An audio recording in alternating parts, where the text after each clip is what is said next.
this was actually a confluence of two developments coming together. On the one side, yes, we've been looking at ways of making our products in a more sustainable way for quite some time. And I tell you, when I started here, this is not too long ago, this would have been a very difficult compromise, because so many ways of doing, eyewear, which is, often plastic based, or, materials, acetates that have certain, resins in them, etc. Anything that we looked at was, double the price, 3 times the price. And that would have been a very difficult thing to, get the consumer to understand, because eyewear is, on the one side, a very personal product, because you wear it on your face every day. And obviously, you want to make sure. And again, it's a medical device, also in optical. We want to make sure, it's hypoallergenic and all of these.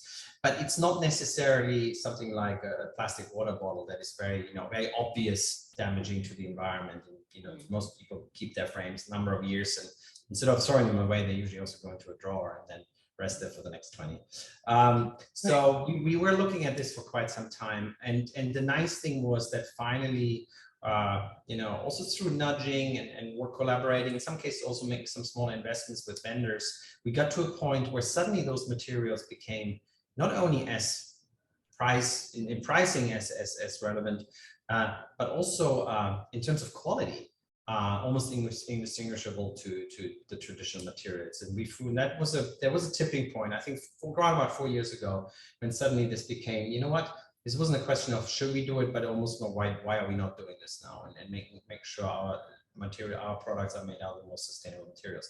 The other thing that happened at the same time is Marchon is part of a larger corporation, which is VSP, which is the world's biggest vision insurer. Vision care company, and I was part of a team that worked on a new purpose for VSP that also became the purpose for Marchon. And it's very simple. We call it it's empowering human potentials through sight, and it has different elements in. But on the other side, on the one side, I mean, sight is such a superpower that we enjoy, but we generally only realize when it's not there or when it's diminishing how important it is.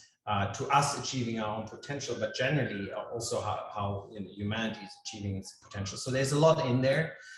There's a lot of people centricity in there. As I said, there's the enablement in there, but also empowering human potentials to society has also something that's very forward-looking, that looks into the future. And again, if you make this your purpose, you look into the future. You look at what we're doing in sustainability.